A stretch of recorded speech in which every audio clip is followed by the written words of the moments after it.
அகிலம் நியூஸ் நேயர்களுக்கு வணக்கம். அகிலம் நியூஸின் இன்றைய நாளுக்கான தலைப்புச் செய்திகள். மாதாந்த விலை திருத்தத்திற்கு அமைய ஜனவரி மாதத்திற்கான எரிபொருள் விலை திருத்தம் இந்த வாரத்திற்குள் அறிவிக்கப்படும் என்று தகவல் வெளியாகியுள்ளது. விலை சூத்திரத்தின்படி ஒவ்வொரு மாதமும் இறுதி 30ஆம் தேதி எரிபொருள் விலைகள் அறிவிக்கப்படும் நிலையில் இந்த முறை சற்று தாமதமாகியுள்ளதாக தெரிவிக்கப்படுகிறது. இந்த நிலையில் இது நேரடியாகவும் மறைமுகமாகவும் இலங்கை பொருளாதாரத்தில் தாக்கத்தை ஏற்படுத்தும் என்று பொருளாதார நிபுணர்கள் தெரிவிக்கின்றனர். நாட்டில் ஏற்பட்ட டிட்வா புயலை தொடர்ந்து கடும் பொருளாதார நெருக்கடியை எதிர்நோக்கி வருகின்ற இலங்கை அரசாங்கத்திற்கு ஈரான், அமெரிக்கா இடையே அதிகரிக்கும் பதற்றம் ஒரு அச்சுறுத்தலாக அமைய வாய்ப்புள்ளது என்று எதிர்ப்பு கூறப்பட்டுள்ளது. கிண்ணியா போலீஸ் பிரிவுக்குட்பட்ட கிண்ணியா துறையடி சந்தையில் வேனம் மோட்டார் வண்டியும் நேருக்கு நேர் மோதி விபத்துக்குள்ளானதில் ஒருவர் பலத்த காயங்களுக்குள்ளாகியுள்ளார். குறித்த விபத்தானது நேற்றைய தினம் கிண்ணியா துறையடி வீதியிலிருந்து திருகோணமலை மட்டக்களப்பு பிரதான வீதிக்கு செல்லும் சந்தையில் இடம்பெற்றுள்ளது. இந்த நிலையில் காயத்துக்கு இலக்காகியவர் கிண்ணியா தள வைத்தியசாலையில் சிகிச்சைகளுக்காக அனுமதிக்கப்பட்டுள்ளார். டிட்வா பேரழிவால் சேதமடைந்த நுவரெலியா மாவட்டத்தில் சிறிய மற்றும் நடுத்தர அளவிலான நீர்ப்பாசன முறைகளை மீண்டும் கட்டியெழுப்புவதற்கான சிரமதான பணிகள் எதிர்வருகின்ற 10 முதல் 14 வரையில் நடத்த திட்டமிடப்பட்டுள்ளது. இதனை நுவரெலியா மாவட்டத்தின் ஒருங்கிணைப்பு குழுவின் தலைவர் பாராளுமன்ற உறுப்பினர் மஞ்சுள சுரவீர ஆராய்ச்சி தெரிவித்துள்ளார். அமைச்சர் சமந்த வித்யாரத்ன தலைமையில் சுமார் 3000 சகோதர சகோதரிகளின் பங்கேற்புடன் இந்த மாபெரும் சிரமதான பணி செயற்படுத்தப்படும் என்று அவர் மேலும் தெரிவித்துள்ளார்.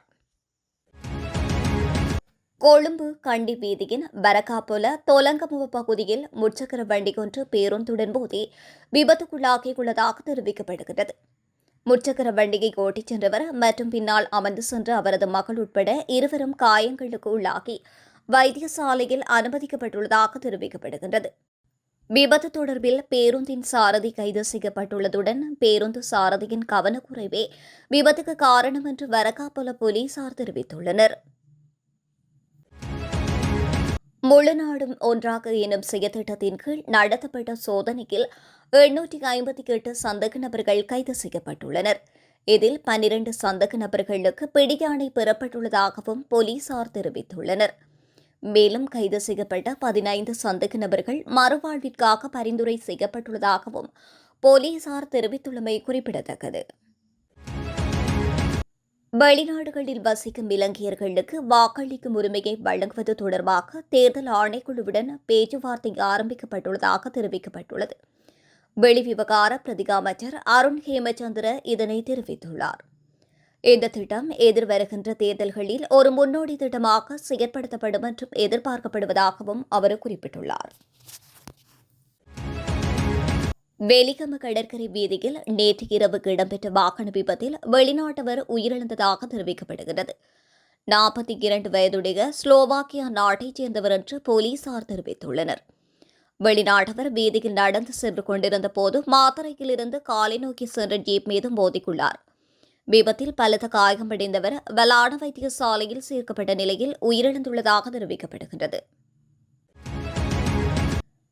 இலங்கை கடற்பரப்புகள் அத்துமீறி கடற்தொழிலில் ஈடுபட்ட குற்றச்சாட்டிற்காக 9 இந்திய கடற்தொழிலாளர்கள் கைது செய்யப்பட்டுள்ளனர்.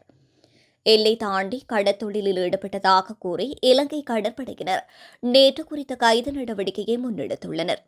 இந்த நிலையில் யாழ் ஊர்காவல்துறை நீதவான் வாசஸ்தலத்தில் முற்படுத்திய போது எதிர்வருகின்ற ஜனவரி 7ஆம் தேதி வரையில் விளக்கமறியலில் வைக்குமாறு நீதவான் உத்தரவிட்டுள்ளார். காரைநகர் கடற்பரப்பில் அத்துமீறி கடற்தொழிலில் ஈடுபட்ட குற்றத்திற்காக 2 நாட்டு படகுகளுடன் மயிலாடுதுறை பகுதியைச் சேர்ந்த 9 கடற்தொழிலாளர்கள் கைது செய்யப்பட்டுள்ளனர். திருகோணமலை கடற்கரையில் வைத்து படுகொலை செய்யப்பட்ட 5 மாணவர்களின் 20வது ஆண்டு நினைவேந்தல் நிகழ்வு அனுஷ்டிக்கப்பட்டுள்ளது. குறித்த நினைவேந்தல் நிகழ்வு நேற்று முன்தினம் மாலை 6 மணியளவில் அவர்கள் படுகொலை செய்யப்பட்ட திருகோணமலை கடற்கரையில் உள்ள காந்தி சிலைக்கு முன்பாக இடம்பெற்றுள்ளது. இதன்போது படுகொலை செய்யப்பட்ட மாணவர்களின் நிழற்படங்களுக்கு மலர்தூவி விளக்கேற்றி அவர்களுக்கு அஞ்சலி செலுத்தப்பட்டுள்ளன. அக்கரப்பத்தனை ஆக்ரா தோட்ட பகுதியில் உள்ள ஆக்ரா ஆற்றிலிருந்து பெண்ணொருவரின் சடலம் நேற்றைய தினம் மீட்கப்பட்டுள்ளதாக போலீசார் தெரிவித்துள்ளனர். இவ்வாறு சடலமாக மீட்கப்பட்ட 85 வயதான 3 பிள்ளைகளின் தாய் என்று அடையாளம் காணப்பட்டுள்ளது. சடலத்தை போலீசார் மீட்டதோடு மரண விசாரணைகளின் பின்னர் நுவரெலியா மாவட்ட வைத்தியசாலைக்கு பிரேத பரிசோதனைகளுக்காக சடலம் கொண்டு செல்லப்பட்டுள்ளதாக தெரிவிக்கப்படுகின்றது. இலங்கைக்கு கடத்தப்பட இருந்த பெருமளவிலான தங்கம் நேற்றைய தினம் கைப்பற்றப்பட்டுள்ளதாக இந்திய அதிகாரிகள் தெரிவித்துள்ளனர். இதன்போது இலங்கைக்கு கடத்தப்பட இருந்த சுமார் 6 கிலோகிராம் தங்கத்தினை இந்திய அதிகாரிகள் தமிழக கடற்கரைக்கு அருகில் வைத்து பறிமுதல் செய்துள்ளனர். தென்னிந்தியாவின் கடல் வழித்தடங்களில் இயங்குகின்ற தங்க கடத்தல் வலையமைப்புகளை முறியடிப்பதற்கான தொடர்ச்சியான முயற்சிகளின் போது இந்த தங்க கடத்தல் முறியடிக்கப்பட்டுள்ளதாக இந்திய ஊடகங்கள் செய்தி வெளியிட்டுள்ளன. திருகோணமலை நிலாவளி அடம்போடை பகுதியில் சிறு மீன்பிடி தொழிலாளர்களின் வாழ்வாதாரத்தை பாதுகாக்குமாறு கோரி கொழும்பு குற்றவியல் திணைக்களத்தில் நேற்றைய தினம் முறைப்பாடு செய்யப்பட்டுள்ளது. இதுகுறித்து மேலும் தெரிவித்த சங்கத்தின் தலைவர், நாங்கள் சுமார் 450 குடும்பங்கள் உள்ளோம். எமது மீன்பிடியை மேற்கொள்ளும் காணியான சுமார் 150 ஏக்கர் காணியை தனிநபரால் ஆக்கிரமிப்பு செய்யப்பட்டுள்ளது. இது தொடர்பில் திருகோணமலை மாவட்டத்தில் உள்ள துறைசார் அதிகாரிகளிடத்தில் முறையிட்டுள்ளோம். எதுவித பலனுமில்லை. இது தொடர்பில் ஜனாதிபதி கவனம் செலுத்தி எங்கள் வாழ்வாதாரத்தை பாதுகாத்து தருமாறு கோரிக்கை விடுக்கின்றோம் என்று தெரிவித்துள்ளார். தையிட்டியில் சட்டவிரோதமாக அமைக்கப்பட்டுள்ள விகாரையை அகற்றுமாறு கோரி முன்னெடுக்கப்படுகின்ற போராட்டத்தில் ஈடுபட்டுள்ள மக்கள் கடுமையாக தண்டிக்கப்படுகின்றார்கள் என்று இலங்கை தமிழரசுக் கட்சியின் நாடாளுமன்ற உறுப்பினர் சிவஞானம் ஸ்ரீதரன் தெரிவித்துள்ளார். ஜனநாயக வழியில் முன்னெடுக்கப்படுகின்ற போராட்டங்களை அடக்குமுறையாக காவல்துறையினரை வைத்து செய்வதற்கு அரசாங்கம் முயற்சிப்பதாகவும் அவர் மேலும் சுட்டிக்காட்டியுள்ளார். குறிப்பாக நேற்று இந்த போராட்டத்திற்கு வந்த மக்கள் அனைவரும் பதிவு செய்யப்பட்டார்கள். அடையாள அட்டையை கொடுக்கும்போது சாரதி அனுமதி பத்திரத்தை தருமாறு கூறி அதனை வைத்து பதிவு செய்தார்கள். அதற்கான காரணம், அவர்கள் பயணம் செய்யும் போது வாகனங்களை செலுத்தும் போதும் தாக்கப்படுதல் அல்லது கைது செய்யும் நோக்கத்திற்காகவே ஆகும் என்று அவர் மேலும் தெரிவித்துள்ளார்.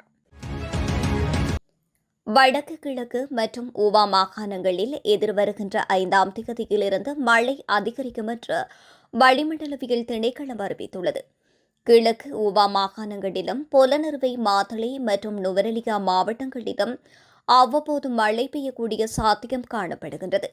நாட்டின் ஏனைய பிரதேசங்களில் சில இடங்களில் பிற்பகல் 2 மணிக்கு பின்னர் மழையோ அல்லது இடியுடன் கூடிய மழையோ பெய்யக்கூடிய சாத்தியம் காணப்படுகின்றது. மத்திய மலைநாட்டின் கிழக்கு சரிவு பகுதிகளிலும் வடக்கு, வடமத்திய, வடமேல் மற்றும் கிழக்கு மாகாணங்களிலும் ஹம்பாந்தோட்டை, ஹம்பகா, கொழும்பு மற்றும் மொனராகலை மாவட்டங்களிலும் அவ்வப்போது மணித்தியாலத்திற்கு 50 கிலோமீட்டர் வரையிலான வேகத்தில் பலத்த காற்று வீசக்கூடும் என்று எதிர்பார்க்கப்படுகின்றது. அரசியலமைப்பு பேரவையில் இருந்து நாடாளுமன்ற உறுப்பினர் சி. ஸ்ரீதரன் பதவி விலக வேண்டும் என்று பணிப்புரை வழங்குவதென்று இலங்கை தமிழரசுக் கட்சியின் அரசியல் குழு தீர்மானித்துள்ளதாக கட்சியின் பதில் செயலாளர் M.A. சுமந்திரன் தெரிவித்துள்ளார். இத்துடன் அகிலம் நியூஸின் இன்றைய நாளுக்கான தலைப்புச் செய்திகள் நிறைவடைகின்றன. தொடர்ந்தும் உடனுக்குடன் செய்திகளை பெற்றுக்கொள்ள அகிலம் நியூஸுடன் இணைந்திருங்கள். நன்றி, வணக்கம்.